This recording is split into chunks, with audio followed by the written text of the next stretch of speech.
Cao Zheng is my name, and I am the GM of Lenord+Bauer Automation in Shanghai, and we are the expert for sensor and encoders. Okay.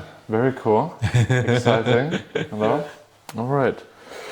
Yeah, so you have interviewed many people, and today it's really our great pleasure to interview the interviewer, right? Yeah, thank you, thank you. So I think your podcast gets more and more popular in China, and it has a very interesting focus. Maybe you can talk a little bit about this one. Yeah, I start to talk about our company. So because this is talk about Lenord+Bauer. Exactly. So this is also the video channel of Lenord+Bauer. So Lenord+Bauer is a company. It's a German company. So it's based from the family Lenord and also from family Bauer. And about over 60 years ago, they started with a small garage or with a small room and with a few people and start to do some sensor solutions, and then it came then to establish and globally. Yes, it's globally. Yes, this is so. So we are mainly doing the solution for what other. I would say. So something that flies in the air, and something runs on the road, and something moving on the sea. So one side is we have solution for satellite, for the eVTOL, for the drones. Wow. And also on the road is we have for the high-speed train, for the subway, for the tram, and also for the EV cars. We have also solution for that, and also for the factory, we're in the machine tool building, in the machinery industry, we have also the solution, and also for the mobile mining, for the package industry, we have also solution, and also for the marine tech, what is on the sea, we have also. So we have a very from sky to land to sea. Yes, it's really. So the topic is. We can cover a lot of solution for a lot of industries. But what means solution? What means the term solution? What kind of solution? Solutions means because it's a sensor we do with measurement of temperature, speed, vibration, condition monitoring to have the status of the object that we want to measure. So for example, for the high-speed train, which is very interesting, is the high-speed train, so it is very safety relevant.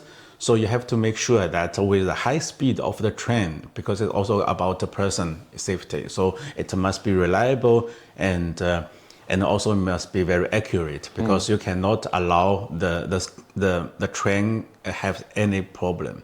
And in the other side, this is also very topic for the difficult environment, because from the train it can from -40, and on one day you will have maybe -6 or +6 or 40 degrees. So within one day you can cover maybe over 1,000 kilometers, and it will still run. And this is the high-speed train. This is one train normally runs over 30 years, and we have to make sure that the train runs in such kind of circumstance. Efficiently. Efficiency is key. But when you say, just to go back, drones, high-speed trains, and all, is that all mainly here in Asia? Because I know that China has a lot of high-speed trains and drones, right? Japan as well is very famous for the bullet train. Yeah. I haven't seen or heard too much of it in Europe or Spain is popular. Spain is popular? Yes, this high-speed train topic or train topic is generally in Europe very strong. It's very strong. It's very strong. So our customers, Siemens, Alstom, and so on. So they are also starting from the Europe, but also in US and also in the Americas and also in Africa. So we have also solutions. So yes, it's not only. It's not only in Asia. It's actually then really global. And it's been second mover, right? First Japan, and then I think Europe has been very popular. Yes. For many years, Spain had the largest railway network in the world. Yeah. And then China became also very popular. Yeah. Well, I am excited to see more faster trains in Europe. Now, because taking the ICE sometimes it was a bit like, okay, it could be a bit faster. It's less a technical issue than, sure. than the organization. Sure. Fair enough. Fair enough. Okay, wow.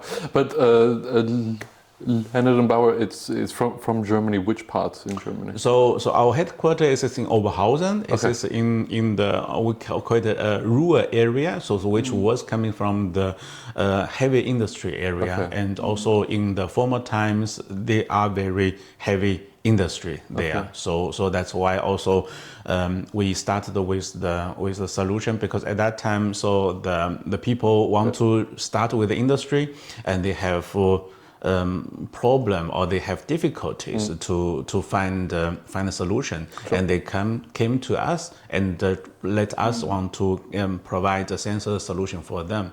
So that's why our company motto is also finding solution, finding trust. Finding trust. Yeah. So it was the start. Yeah. That's amazing. How many employees you have? Currently, we have 250 Wow. people worldwide. Okay. Yeah, not so big, but not so small. So it's a hidden champion, basically. Yes, it's typical hidden champion topic. And you do you do product development as well? Okay. So basically, it's from A to Z. Basically, it's your product, basically. Yes, so we focus very strong with the topic R&D, because also a lot of topics are coming from that the customer coming to us to ask for, and we have to make our R&D to provide a solution for them. Yes. How long does that usually take, from like start to finish of finding a solution? I mean, walk me through the steps. It's differently. So we have generally some basic technology, for example, speed, vibration, and temperature. So and when the specific application industry come to us, and we will have also I would say outside of the sensor, so that it can be used for such kind of application, and it is very, very specified. Yeah, specified in terms of you are also specific on the customers that that approach you and that you approve to work with them. Yes, or is it also very open? It is also because it's even if with the same customer, so because they have also different types of motors or of machines, and you have to adapt to their mechanical interface and also the electrical interface. So this comes also to the variation, and it is very not so easy to make the standardization. Yeah. What's the life cycle? What's the lifespan of one of your products? Because we all hear technology is getting faster and faster. So you talked about the train running for 30 years, right? Yeah. I mean, it's the hardware running 30 years, but the software inside will change, right? Will be updated. So what's the usual lifespan of one of your? I would say really about 20 to 30 years. So product life cycle. Yes, yeah. For especially also for the train business, for the machinery, I would say also at least 10 to 20 years. Yeah, it's quite amazing, and it's made in German product. Yeah, so it is yes, it is and development is in Germany, the production is Germany, and the production is in Germany. In Germany only, yes. Oh, wow. Yeah. Okay. So we keep the knowledge and keep the expertise in Germany, and we do the export or import business then worldwide. Is this an advantage or a disadvantage? Because we hear a lot about Chinese are very fast in terms of supply chain, in terms of research and development. So is this made in Germany? Is this a good selling point, a strong selling point? It is quite challenging. I would say specialized in China. So the import business getting more and more challenging because it's of the technology, because of the delivery time and also the cost issue. But there are also advantages because we keep to ensure that the product is qualified for the worldwide application. And in this case, if our customer are trying to go abroad, they are also very happy to have that. Okay, we have worldwide the same product quality, and they can serve their customer with our product with the same quality level globally. When you ensure that the quality of one of your products are of top level, right? Because of the lifespan that it has to go through, how do you test and where do you test? We do the test also in our headquarters. Okay. Yeah, so we have lab and also certified lab that is based on the requirement from the industry. And for example, so in the railway business, there are qualified, certificated labs, and also a very high level of tests are required, and we have to fulfill that. For the product development side, and also for each product, we do all the 100% the end of line test, so that we document everything. And if there are any issue from the field, from the customer, then they will give us the information, which type and what is the serial number, and we can find out and also prove that, okay, what was the value at that time, and also we will do the analyze for the customer, okay, what can be the reason that the sensor was not working. I like to go one step back to what you said before, because I found this very interesting. A lot of companies, right, they always talk about, okay, China is hyper competitive and it's very difficult, right, especially if you have the R&D outside of China, right, to be competitive in terms of speed, of price, right, of technology. Therefore, I find this angle very interesting. Basically, that your products are also allowing Chinese companies to go internationally, because they can then really rely on sensors in this case, which are globally available, which can be globally maintained, which are to global standards. So from this point, actually, it's an advantage in having probably a Chinese, 100% Chinese product, right? If you talk about a high-speed train, for instance. Yeah, that's actually the case. So we notice also that we are helping our customer, also our Chinese customer, to do overseas projects, and they choose us, and also so this is also a win-win situation, because they will have, I would say, less concern about the topic for the after service and about the quality or from the troubleshooting issue, because we are more globalized than our competitor in China. It's very interesting angle, yeah. What about communication? I know that because the reason why I ask is the communication is sometimes, or it's always such a big topic when you're a global company, right? And because you have contact with your clients back in Europe, right, as well as HQ. Are there ever communication areas where things are lost in translation just due to culture? I know that you're a very educated man, right, as you speak in multiple languages, Chinese, English, and German, right?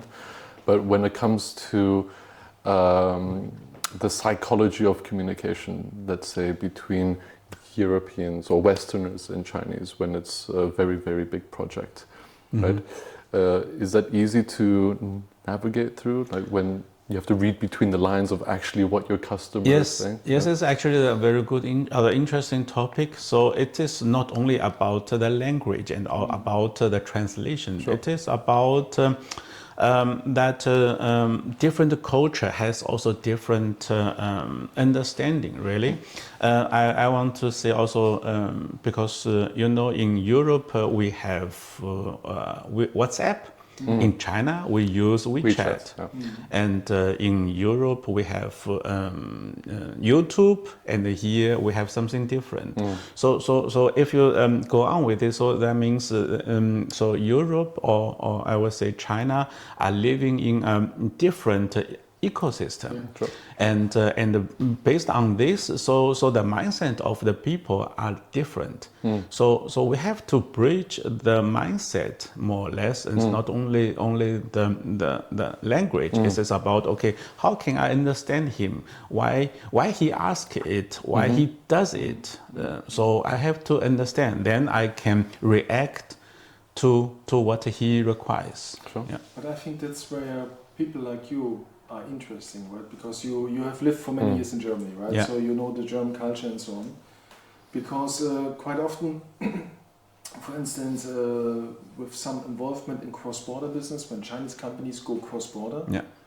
they often believe they know everything, right? Because they are very, very smart here in China. They have the best products, the fastest supply chain, Yeah. right? They can switch very fast. The problem is, I think they don't often they don't understand that maybe the requirement and the perception from the European consumer is a totally different one, right? Yeah. So they have totally different priorities than the Chinese have, right? So, and that's quite often where you see that actually Chinese companies now going abroad doing very similar mistakes like European companies did when they came to China, right? Yeah, that's true. Therefore, people like you are very, very important, I think, because they know different cultures, right? Not only by talking, but also you Body understand the language. logic. Yes. Right? So this is the same case that I think if the Chinese customer want to do business or doing business in abroad, you have to have people to understand the local circumstances. And this is a topic of localization. So it is not only about send made in China product worldwide. It is about also to be adapted to the local, and that's what.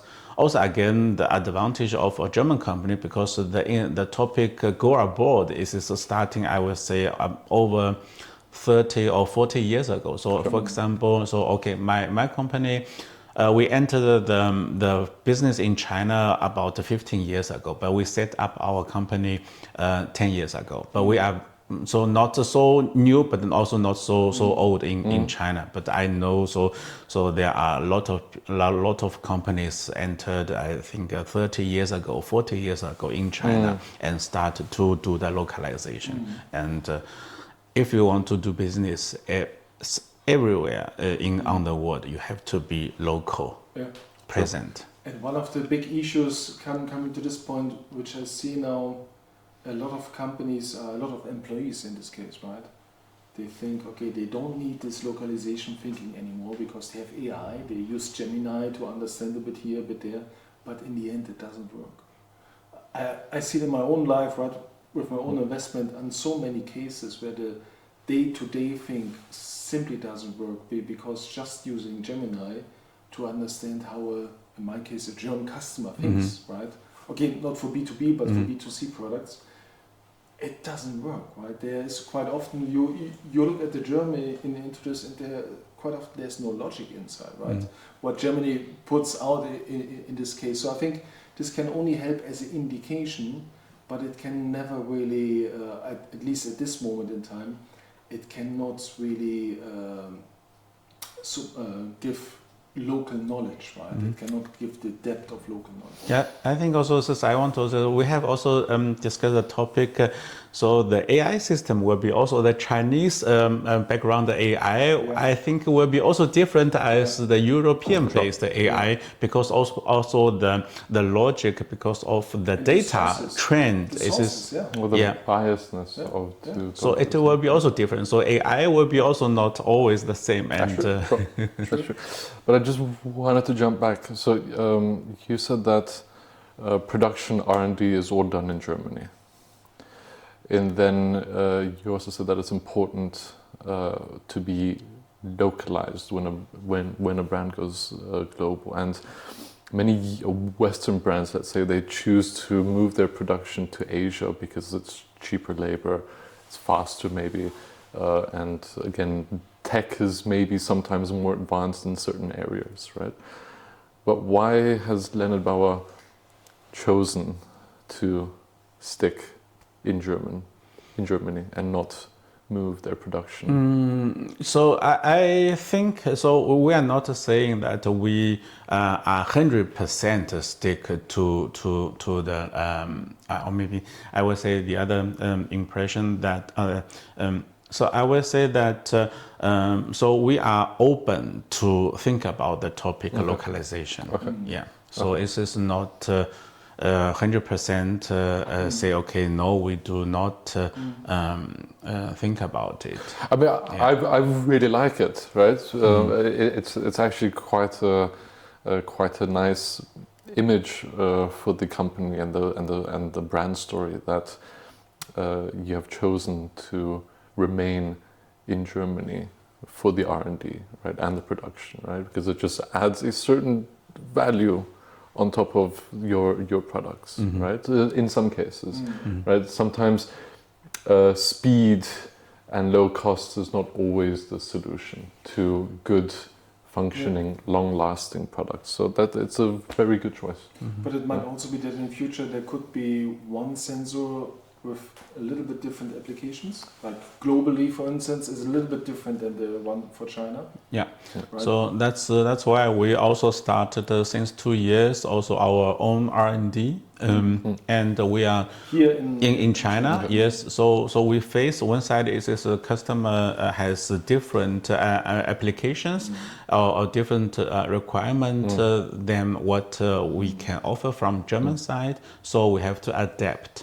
And we have to also to be close to the customer to understand their requirement and then make the first proposal for the design and then also align with the our headquarter colleague and then give the proposal to our Chinese customer. So this is one side. The other is we see that there are very new industries are booming in China, for example, humanoid robotic like Evoto and such kind of industry, and this is not yet happening in Germany, and that means the requirement for solution are already there. So we have to discuss and we have to be involved, and we are very close. Also a very, very interesting point where I can also relate back to my own thing, right? Because I discussed with the team like 2 weeks ago, we should bring some more complicated product like AI glasses, for instance, right?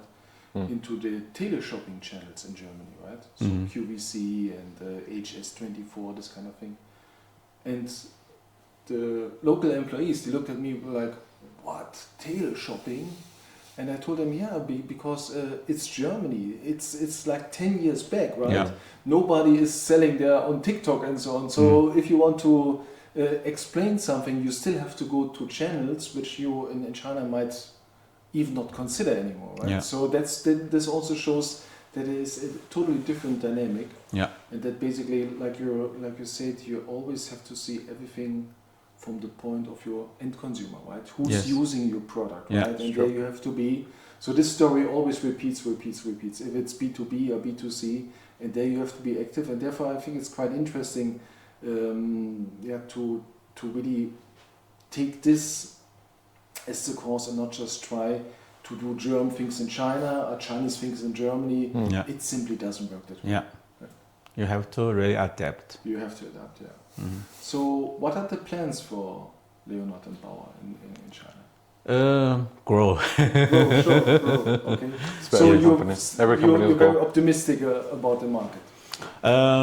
So I'm optimistic about what we are doing, and so it shows already the result and the fruits, and we are confident that we will grow and definitely, in the next years. Okay, good. Very good. So how much is because we are here now in this setup, right? And we see here, for instance, Lenord+Bauer, right? Yeah. But this is basically your podcast, right? So this is the podcast which you do, right? So this is exactly.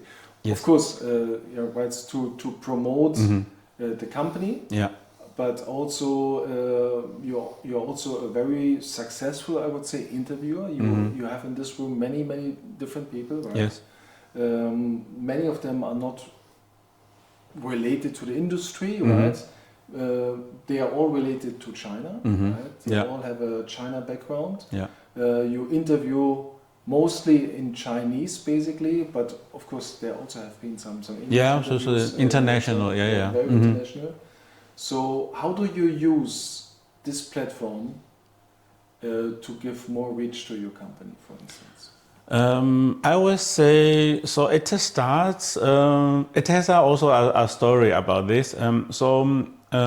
In 2023, so our company in China we have are suffering because at that time was the chip shortage in the sensor. So this is also more or less very critical for us. Is the core part in our sensor, and we had at that time difficulty to get the supply to get the supply insured. So in this case, we suffered and lost one of our customer, and we have to find out a way to grow and also to make it up. So this is one side. So at that time, so I went in that year, I think over 15 or 20 fairs, different industry, want to try to find a new customer, new industry. And also I attended, I think, 6 different fairs with, and I really give a lot of money out to make a boost and want to attract the customer. So, but it was not successful. So in that year, it was from the result side, it is for us not so good. And the other side is from personal side. So at that time, I had also an accident. And my muscle on the knee was broken 2 times. So the first time after 1 month after the operation, I thought I'm okay, so I can go traveling again for customer visit and so on. So, but unluckily, so after 1 month after the operation, or maybe two months, I was injured again. So same time, same leg and the same, so because it was not so stable, and I want to go out to have more customer visits and so on. So I have to lay down for 3 months at least, and cannot do anything, and also not to go to the office. And so that was a very tough year for me. So I and also thanks also my whole team, that they are supporting me and also keep the business. So I start to think, okay, what can I do to increase more visibility of the company, and to reach out to more customer.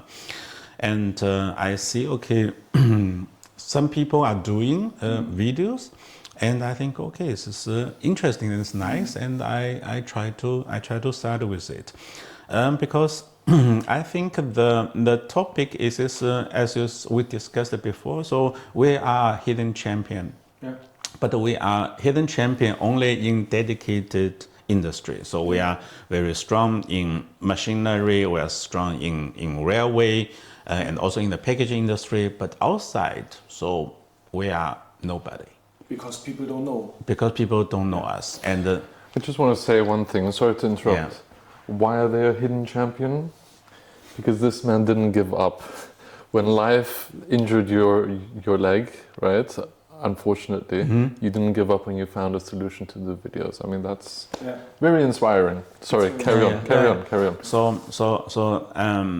So then I want to try a different way to make our company then visible, and this is one thing. And so I start with making videos with the product introduction, and also do some interviews, and more and more I find out I want to. I found very common things. One thing is so not only me are suffering, but also a lot of foreign companies in China are suffering, because they are not so quick as a Chinese company. And when they think about when the Chinese customer think about foreign companies, it's always prices are very high. But in the other side, we have value. So there are spirit in our companies, why we are growing, why we are having such kind of marketing position in dedicated industry. So there are reasons, and I want to express this value to the publicum and want to show them, okay, so it's not only about the price, it's not only about the time, the speed, it's about why the companies are doing this. So this is I want to show to the public. I have a question. So if you think now about, there are different kind of tools, right, to make Lenord+Bauer more popular, right? So there are fairs, like you talked about. Then there are a lot of events where you're also quite public, right? Then there's an online presence, let's say on LinkedIn, for instance, where you basically also post a lot. And then there is the podcast, right? So let's just stick to this one, right? Not talking about TV sports or whatever is done in Europe, right? Or boards or whatever's there. So just generally speaking, as a GM, which of these channels you think is the most successful one here in China right now in 2026 to really make your company, your brand, your mission, right? Your vision about the market. What you said, very interesting, because Chinese always believe we don't deal with foreign companies because they are slow and they're expensive. So to bring a positive message about Lenord+Bauer, what is the most important channel? I would say online is WeChat, because we do the business contact, but it's back with the preconditions is for B2B business. So for B2B, I'm 100% sure that WeChat is currently the most important platform, because it's the business people are sharing information, we're sharing contacts with via WeChat. But WeChat is a closed channel, right? So basically you can only reach to the contacts you already have, right? Who follow you. Yeah, okay, through video you can get more followers. Yes, now, right? through videos. Okay, yes. So it's also, I think it's not like to the B2C or like some Wang Hong that you will have millions or 10 millions followers. So this will not happening to our B2B business. But I think also so the number of the followers are not so important. Exactly, that's what I wanted to say, because we just had the discussion this week, right? Where we thought about, okay, do we need 200, 300 followers in our network? Or do we need 30, right? And better to be really close with 30 than to have like 300, for instance. Well, but the conversion is very I would like right? more people to do. Sure. But it's but the if the you want quality. to interact, then better. It's the quality over quantity, right? Yes, the quality and because in the B2C, so it is also the people who make the decision for procure your product is every people. Sure. But in the B2B is different. But this is also where I believe the GM comes in. For instance, if you see, right, I just made this up. If you see Lenord+Bauer sensor, right, versus other products, right, in the end, who makes the purchasing decision? It's always a person, right? And customer. And if you don't want that the number one thinking is the price, right, then basically the GM and the story about the company, about the brand, right, about reliability, about what you mentioned before, applications which can be used also outside of China, right, this becomes more and more relevant. Right? So I think you have to build a strong brand story, even in B2B business, if you not just want to compete on price, where the Chinese most likely will win for most of the times, I believe. Yeah, absolutely. So this is because it's also one topic is this. So as German company, so we are very strong with the product. Yeah. But in China, so we think if you want to convince your customer only with the product, it's very difficult. Yeah. So not only about your USP or what you are specified, but also there's something more to make the decision that they choose your product. Yeah. Interesting. So that's a broader story then, yeah. So I see that because I don't come from the B2B industry, right? But always when I hear the word hidden champion, which is very popular in Germany, which used to be a term where companies are very proud about, for me actually it's like it's a difficult term, because I always believe, maybe I'm too long in China, if you're a champion, why you need to hide, right? So you shout out that you're a champion, because it brings you more clients, right? It brings you more recognition in the market and so on. So I think this is where going to events, right, having the podcast, right, having a really positive message on social media.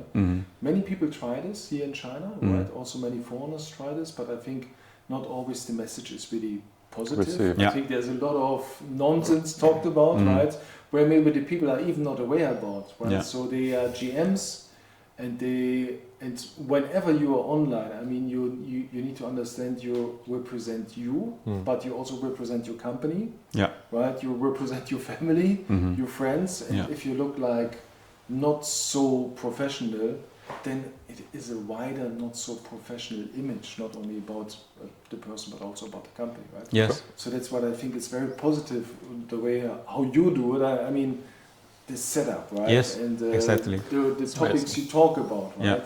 The people you ask to join your podcast, right?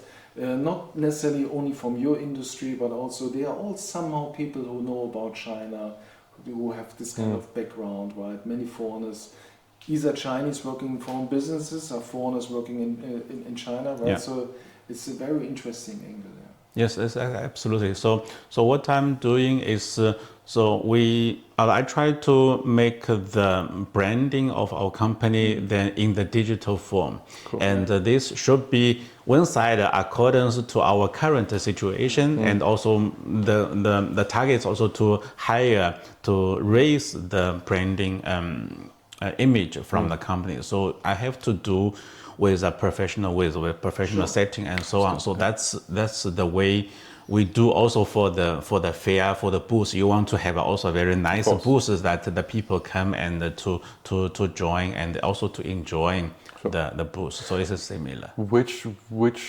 exhibition fair was the last one that you went to? This week, CCMT, the machinery. How was that? The fair was quite successful. Okay. Yes. Is it like a lot of visitors from all around the world? Yes, there's a lot of foreign visitors and also our Chinese customers. And so me and also my team are very busy. So that's also the topic so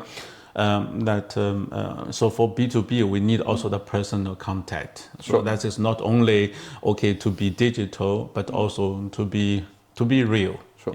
Sure, fair enough. No, I'm just asking because Leuchtturm 1917, the company that I work for, we also attend a lot of fairs, completely different to what you guys attend, but we attend usually Design Shanghai here in Shanghai or Beijing Book Fair, right?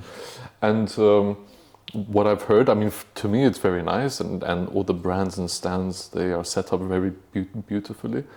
But also just from either other brands or just people walking around the exhibition, they've all said that the visitor number has gone down significantly from like attendance, that people going. Have you noticed that as well with the exhibitions that you attend, or do you think the exhibition attendees have risen? I think it is depend on the industry. So I have also visited a lot of fairs, and I would say the most industry also. I would say more attendant. So I don't know what the industry are really going, but at least from the attendance, it's because joining an exhibition, there's a lot of fees, right? You have to set up the stand, right? You have the transportation of, say, if you want to bring your products over there, you have your staff costs as well. lunch, breakfast, and dinner as well. Like you never know.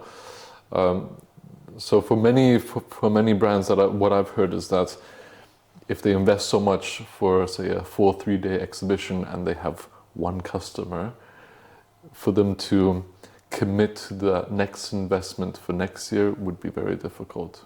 Right? Yep. But like you said, it depends on the industry.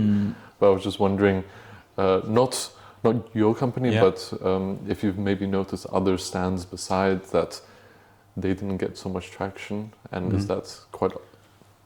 It can be. So this is so I think I can also share my opinions. Is I think generally. So to make a business deal, it is I would say a low possibility topic. Why? Because you need to have the right time. Yeah. You have to be on the right place. Yeah. You need to know the people. And he happily has the requirement of your product, and you have a product available that fits to his requirement. The price should be okay, and delivery time should be okay. So seven categories. Yes, at least, and for one person. Yeah. So to close a deal. So and how can you hope that through a fair within 3 days or 4 days? That still keep this, and also the topic is after 4 days, the booth is away, and you don't remember. But so for you attending an exhibition, what is your core goal behind a 3-4 day exhibition for you or for Lenord+Bauer? Like, what is the message if you're trying to find a person with the 7 requirements? It's not the easiest, right? Maybe you get 1 or 2, right? Potential big clients, that's great. But what are your goals to increase visibility, increase that maybe the partner or the person that walks by isn't so sure yet that they want to partner with you, right? But he fits all 7 criterias. What is one thing that you can do that makes them remember, okay, actually, I do like Lenord+Bauer and I'm going to work with them? So then the topic is not about the 3 or 4 days in the fair. Yeah. It is about the 360 days, what you are doing to keep the relationship with the customer. So and also back to our, I think, so I really like our motto, finding solution, founding trust. And I also share with my people that founding trust is normally the beginning. Sure. Yeah. Because with the first trust, then you will have then the solution and then to start with the business. And how to build up a trust. And this is not only within 3 or 4 days, it is the whole year. And so you have to think about, so how should I keep this? That's why I do so a lot of things, and it takes a lot of time of me, but I think this is the right way to keep the visibility and also to keep the branding. Yeah. Is there a difference in building trust with Chinese customers and Western customers? Is there a difference in relationship building and trust building for them to trust? I think it is in the end the same. So either you do you do a business with a foreigner or with a foreign company or with a Chinese company. In the end, it is about trust. Okay.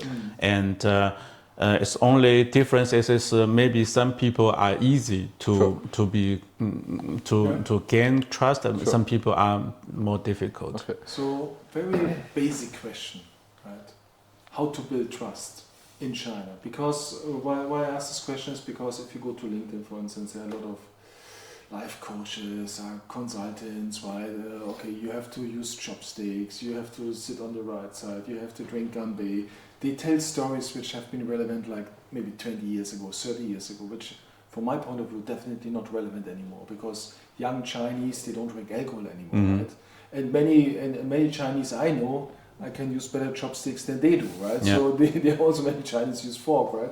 So beside all those crap, all this China knigger, I think you called it, right? I disagree, but carry on. What is the real thing about to build trust in China? I would say, one is to be yourself, or to just act like what you are. So do not fake. Do not to make up something. Just to be yourself. And the second is to show what is your value. But because I think interesting thing is every people has an evaluation if the thing or something is good or bad. So for example, a 5-star hotel, even people with poor people, have no money, he will think, okay, 5-star hotel is a very good hotel. Okay, so that means so in the end, the people will judge from base of the heart, and so my thing is just to show what we are and what we are doing. So like, for example, I have also done the interview with my boss. We are sponsoring to build up schools in Africa. Oh, wow. Okay. And because we spend every year 10% of our EBIT to such kind of social activities. That's great. We want to gain from the society and also to give back to the society. So this is what we treat with the earning, with the money, and with what we have. And really cool. And also we do a lot of things. And also I interviewed also with handicap companies in Taicang, which they really accept over inclusion factory, and this is what I want to really to promote, because this is our value, and especially so it's not only about earning money, and so it's about value, and I think if providing a service, we show that so we really we think the value is very important, and we want to express it, and the people who agree with the value will also agree with us, and that's why I think I'm really happy that a lot of CEOs and also executive joined the interview, and also to share their stories. And this is also not only about the company to promotion, it's about to share the value, share the story of them. And I think if you find a group of people who really think the value are important, then it will also automatically gain trust. Yeah. Good point there. That's really nice. Why? No, that's really nice. Yeah. Why you did not agree about? Oh, because I still like the Gangbei culture and the that old school Chinese business culture. I would say it's not so relevant anymore as it used to be 20 years ago. That's my point. Basically. Sure, it depends on where you are. I would say, and depends with who you are. Okay. I would only because China's so big, right? Yeah. And you have people from all over the place that do business and see business in a different way, right? And why I did this, why I disagree with that is because that's kind of what my parents told me about. Because my parents were here in the 90s.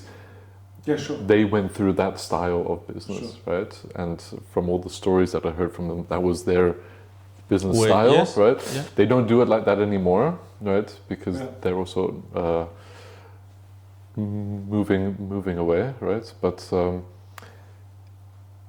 it was also fun because I've also attended business as you have as well. So in my mind, depends on where you are, depends on who you're with. Agree. They can still have those tendencies that they like to do a gangbei, they like to bring out the maotai, blah blah blah blah blah, right?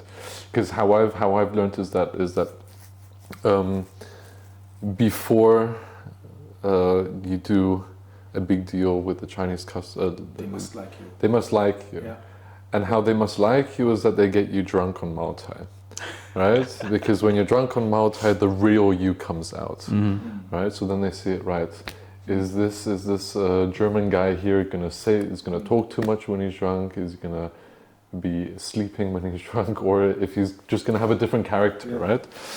So I agree with you. Just to the point, but when I worked like 2019 till 21 for a Chinese company, local company, I was surprised that some of the clients, because we had a lot of business dinners and so on, sure.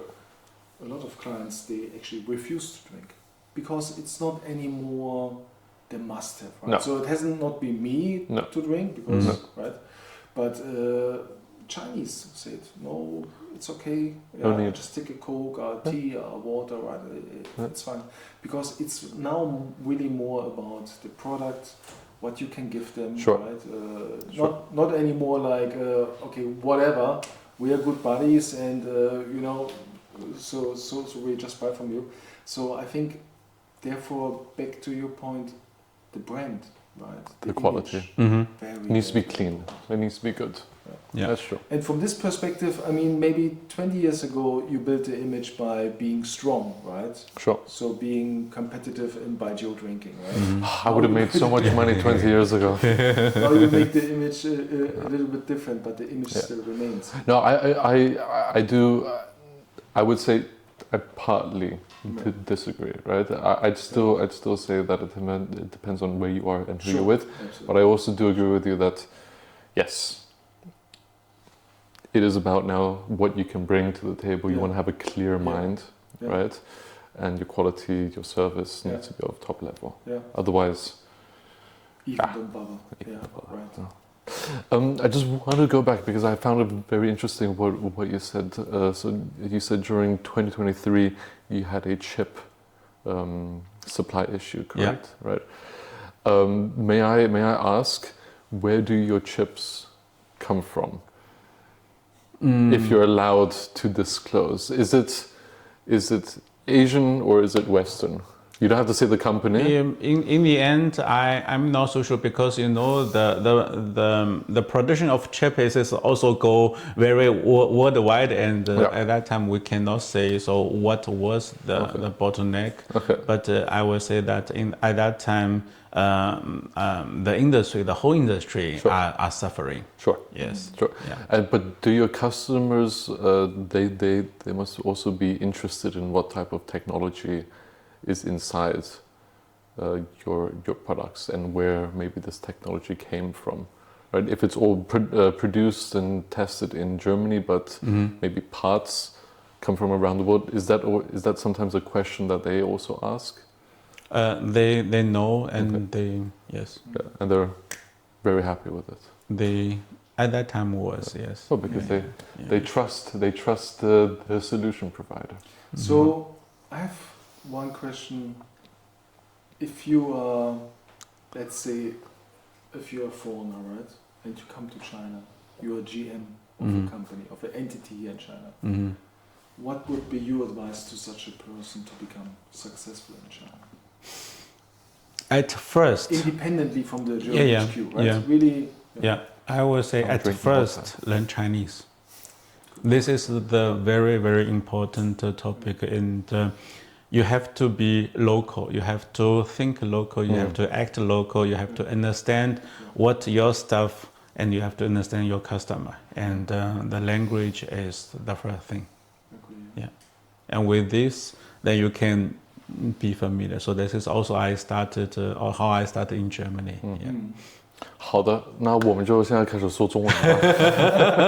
没问题。For the benefit of our viewers, let's continue in English.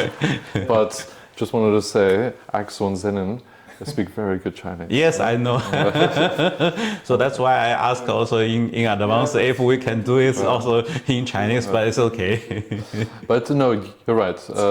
Understanding the language culture is of utmost importance. No matter if it's here, China, or Germany, or the US, or Africa, right? Yeah. It's very important because if you don't know the language, or language is maybe harder to learn, right? But if you don't understand the culture, that's not good.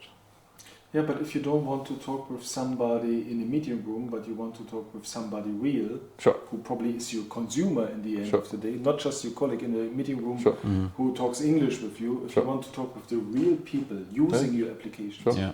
you need to speak the language. Right? and that's why you learned German. That's why I learned and also study. So it is not only about the language, because currently it's AI with one click you can translate, and also you can have a live stream from Chinese to English to Arabic, whatever whatever language. But the point is if you really understand your customer, the needs of them, and what you want to show. Sometimes I think. It's not only about the product you want to sell. It's about something behind. Well, you're selling yourself in a way, right? You're selling you, that you understand them. Yes, because in the end, people trust the person and then make the decision to use it. I think in the B2C is also very typical that a lot of cars and also in the cosmetic, so they choose somebody to represent their brand. And why do that? Because the customer or the people know them and people trust them. But there is a huge trend coming up when you come to this point. This celebrity endorsement actually is shrinking massively. Because some people, for instance, say, if you're in China, for instance, you can buy from a Chinese brand a t-shirt, right? It's a Chinese sports brand. For very good quality, highly competitive price. Let's say 50 RMB, which is like €8 or something like this, right? You can buy in terms of quality, a very similar product from an international sports brand, right? Where the price is 3, 4, up to 5 times as much, right? Same product, just different logo. So a lot of consumers, they are not interested anymore to really pay just for the logo, because they say, why do I have to pay 5 times the price just that a football star who lives in Brazil or Argentina has a nice life, right? And my life is not getting better, right?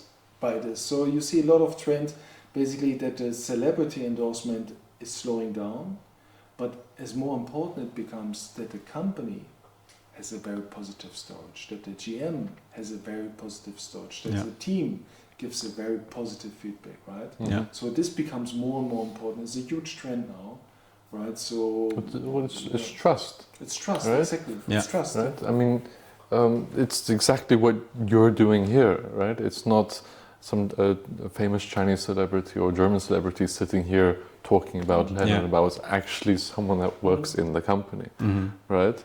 Someone that also gets a chance to meet face to face. Yeah. Because you wouldn't really necessarily get the chance to meet a celebrity face to face, right? So that even when I'm at home, I'm on WeChat and I see one of your podcasts, I was like, oh wow, that's cool. Exactly. And then I go into my WeChat contacts and I'm like, oh wow, I have him. Right? So then I can always write your message, say, hey, do you want to meet up for a coffee or something like that? Then I can actually, not everyone has your WeChat, so I'm very lucky to have that. So you are somewhat of a celebrity to many people. No, but what I mean is that exactly to what you were saying is that it's more relatable, and you can build really the trust internally instead of externally for your viewer, right? If that makes sense. No? And also I want to add one point is also I did not plan in the beginning, but as long as I continue with the interview, I think so what I'm trying to do is also to build up a community. And to let the companies connected to each other, to support each other, and also to do business each other, because I think this is also very important, because we are the people who have the same value, and we also we think it is very important, and also to have the personal contact. This is a question to both of you, right? Do you think every company should put someone internally in front of a camera and talk about their brand and advertise in a way? To be very honest, I think first, every GM should have a real presence. Not the Chinese one, but from the global head office, be it in China, be it in Germany, be it in US, Sure. from the global head office, right, should have a very clear vision about the brand, right? Okay. And then, according to this, the person who will present the brand should be trained. Because, look, here we have somebody very professional, right? Very much so. Who talks about in a very professional environment, very professional way. But when it goes through social media on WeChat, I believe that a lot of local GMs and local directors, they actually harm their company and harm their brand because they really talk unbelievable nonsense but put the company logo right behind it. Right? So sometimes I believe what are they doing there? But I believe it's a lack of guidance and also a lack of control, probably. Okay. So if the head office has this clear vision, let's say it's a German company, and it's a very clear vision who we want to be in China, then the whole story can be built around it, right? Be it social responsible, right? So like the inclusion factory, for instance, right? Be it a leader in a certain category, right? Be it can be many things, right? Sure. But I think this story must be clear, and then this message must be somehow repeated by the person who basically is doing this. Because otherwise, to be very honest, I know one GM who posts on LinkedIn how he's cutting the nail on his feet, right? And I do not believe this is a positive message for the company. But of course, it's the freedom of the person, and I'm not employed there. But I think quite a lot of things are pretty awful happening on social media. Because what the people always forget is, if you're on social media, then you are visible. It's not like you are in your bathroom and you close the door and nobody knows what you are doing. Here you're on social media, and the whole world can watch. Right? And social media has a memory. Internet has a memory. So you better think 2 or 3 times about it, what you want to post. And last time I met, a couple of days ago, I met somebody whom I also follow, and I asked him, and how's business and this, and so he said, it's not so great, right? A lot of companies have their challenges. Doesn't mean it's bad, he just said it could be better, right? So he wants to do some personal posting again. And I thought by myself, oh my God, please don't do this, because I saw someone do personal posting before, and I think it has been awful, right? So I believe the message must be clear. Like, for instance, this company slogan, right? Which company slogan? You have to say the name. So the company slogan of Lenord+Bauer is like a mission statement. Yeah. And so you can build everything around this. Yep. But I believe a lot of companies, they forget this, right? And so I think that should start. I agree with you. I think we, especially also a German company, so we do not put the branding as very high priority. And as I said, this is, sometimes the product are more on the front. But more and more, it is in order to be to reach more people, to reach more industry. You cannot only depend on the product, and also you have always new product. And also, if you want to switch to one product to other, maybe the old one will be also some kind of a legacy for you. So I would say, so really the branding is important, and based on the branding is to see, okay, what kind of information I want to communicate with outside, and who will do this, and then how will do this, and do it consequently. And this is marketing. It's not only about getting market information or doing the booth, it's more. Can I ask which guest was the most interesting that you've had on here personally? You will, this question, if I will be controversial. Many people are angry. Right? No, I'm joking. No, but I actually, answer it. So for me, the most impressive is till now is, I would say, the story of the inclusion factory. Okay. It touches my heart. Yeah, no, that's fair enough. Yeah. How many employees do you have? I think a 50 or 60 people. Oh, wow. Yeah. And maybe you say 2-3 sentences about it, because people don't know what is the inclusion factory. I know it, but So inclusion factory is a factory which takes care of the employer which has the mental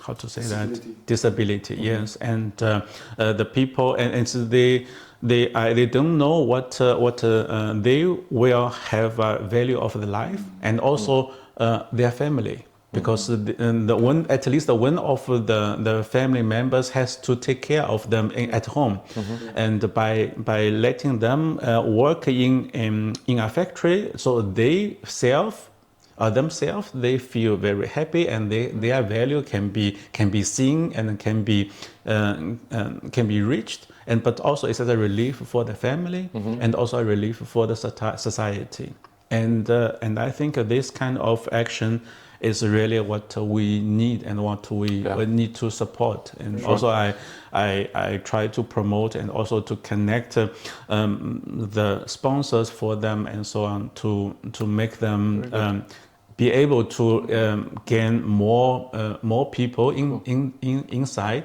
so that more family can be relieved. Sponsors are usually then local sponsors, or sponsors in two ways. One is a direct sponsor with some money or with some support, and the other thing is to do with projects, because they are a factory and they have some orders, and they will be very happy if they gain orders from other factories. Understood. Oh, that's really good. That's food for thought. Yeah. Where are they currently based? In Taicang. In Taicang. Yeah. Okay. We talked about them. We also want to. Yeah. No, that would be really nice. It would be a nice message to show. Yes. If you are interested, I can also set up I would love to do the connection, and they will be very happy to. What do they produce? They produce cables and also connectors, and also complicated things. Yeah. Okay, very cool. Cables and connectors are very needed, right? Otherwise, we wouldn't have the lights. So very important stuff. Yeah, we should definitely do something there. Yeah. No. All right. Okay. Thanks for your time. Awesome. Yeah. Thank you for the interviews. Alrighty.